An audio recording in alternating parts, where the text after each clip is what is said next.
Although Alexander Isach looks set to stay at Newcastle United this summer, they've missed out on yet another primary transfer target in Hugo Ekitike. They'll go back to the drawing board and we've got new striker targets to discuss and also a surprise centre-back shortlist. Let's get into it.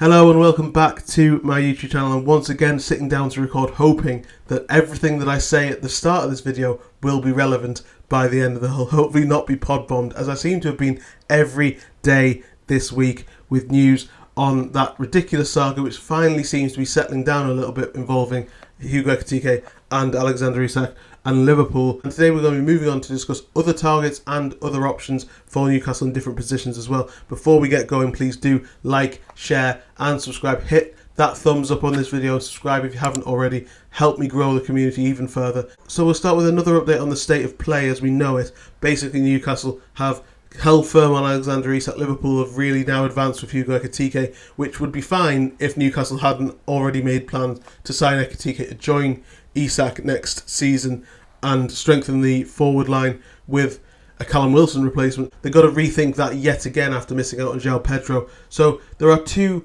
as I said yesterday, parallel stories here. Newcastle have won the battle with Alexander Isach. It seems he hasn't kicked up a fuss, and as I said yesterday, it felt like Liverpool were testing his resolve. I think he would be interested in the idea of a move, and there was clearly some sort of encouragement from his agents, but they were testing him to see if he could push the door down to force his way out and force his way to Anfield, and he hasn't done that. Everything was open and he's in an extremely strong position to now sit down with Newcastle and get the wage packet and the situation that he wants, and his agents, rightly so, will be pushing for the best possible pay packet Newcastle can offer, and they are prepared to make him the highest paid player in the club's history. I think north of £200,000 a week is what's required because he's already on 120. But it feels like the Liverpool threat is subsiding. Obviously that can change very quickly.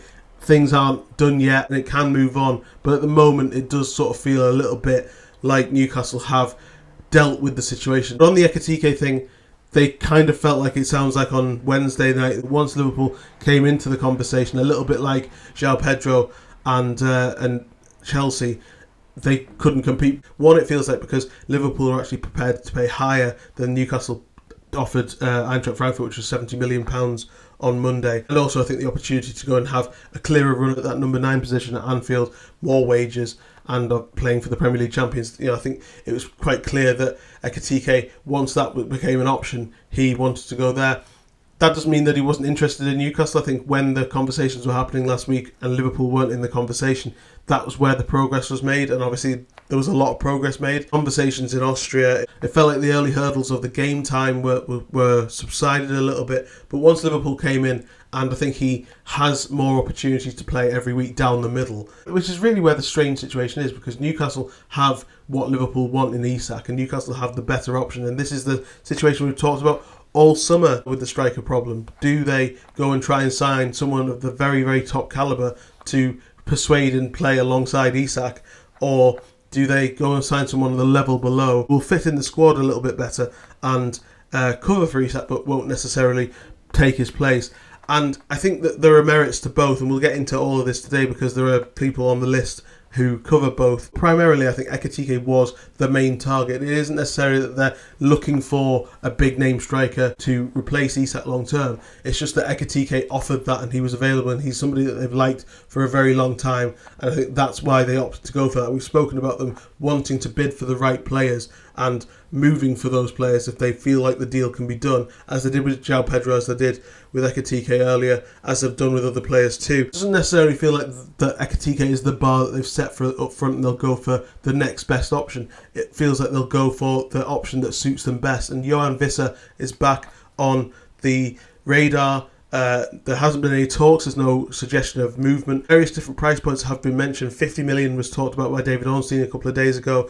35 million has been banded around. I think if it's around 30 to 35, I think Newcastle would enter the race at that rate, because he is Premier League proven. He scored 19 goals in the league for Brentford last season. He did really well. He can play out wide. He's experienced, 28 years old, which I know some people see as a negative, but that is kind of a good deal. I think Brentford can also extend his contract by a year as well, which keeps them in control of the situation. They've also got the Brian Mbeumo situation going on with Manchester United. That complicates matters too. But if the right conditions could be met, I think Newcastle would go for Vissa, in my opinion, because he slots in, and the sounds of it is he would be keen to join. So he's never really been the main man at a club, and I think he would understand the situation of being able to play in the Champions League and get a lot of game time. That kind of player really suits that role, whereas Ekitike, as much as they would have liked that to happen, it never felt like a perfect fit, because you would either have to have found a way to fit both him and Isach in the team, or one of them would have been out of the team at certain times. And when there's options to play every week at Liverpool on the table, that becomes something, I think, of an issue. So Johan Vissa is one option. There's also been talk of Benjamin Chesco, who would be very much more the Ekitike sort of realm of player here. I think Newcastle have liked him for a long time. I think it was mentioned by TalkSport and a couple of others yesterday that they wouldn't be surprised if Newcastle made this move. I wouldn't be either, because Newcastle have liked him for a long time. They liked him back when he was at Salzburg. He's then gone to Leipzig and scored 13 goals in the Bundesliga, I think with 8 assists or something good as well. So he's got good goal contributions. He's got good underlying numbers. We'll cover those in a later video if this ever picks up a little bit more. But there are positives on Benjamin Chesco. Arsenal have obviously been heavily linked. They've now moved, it looks like, for Victor Gyökeres, so there is a bit more of a free run at SESKO, you would imagine, even though other clubs have been interested. He is the obvious candidate for the young, up-and-coming Isach long-term replacement in the way that Ekitike was. He's a year younger than Ekitike, he's 22. He's only just turned 22 as well, so there's a very raw, powerful player in there who can develop into something special, I think. He brings physicality. I think he's about 6'5". He's got a brilliant touch. His finishing is fantastic. He can drop deep as well. So although he's not necessarily versatile, what he does bring in terms of the classic target man and playing with his back to goal, but also running in behind, the sort of complete centre forward, that's what I would say SESKO brings. And if they were to go for him, that would be a superb signing.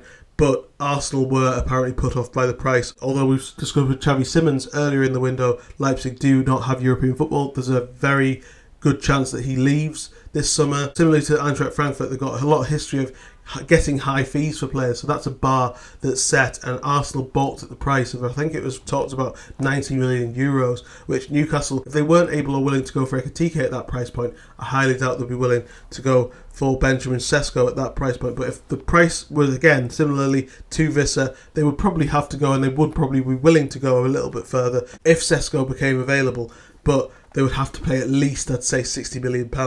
And lots of people in the comment section have been saying, and this is a worry that I've had as well, that Newcastle do need a centre-back, and we will talk about the options that Keith Downey mentioned later in the video, but that needs to be high on the priority list. And if you go too far on a striker, then that does rule it out. Ekitike was a great option because he played in various different positions. You could have a fluid formation with him in the team. I'm not sure that's the case with Sesko and Isach as well. So what I'm trying to say is I don't think Newcastle will necessarily go for a player of Ekitike's level if there are that many left out there, because strikers are very, very rare at that level at the moment. I don't think the fact that they've chased Ekitike and bid for Ekitike means that that's a bar that they've set and they'll go for that type of player next. I think Ekitike was the specific target that they wanted. We've discussed so many different strikers at various different price points on the shows this summer, so they've got plenty of options. It just depends on where they go, and I think Vissa is at one end of the spectrum. He's a bit older, but he's Premier League proven. The price point is cheaper. He would be more than willing to come and play that role that's required.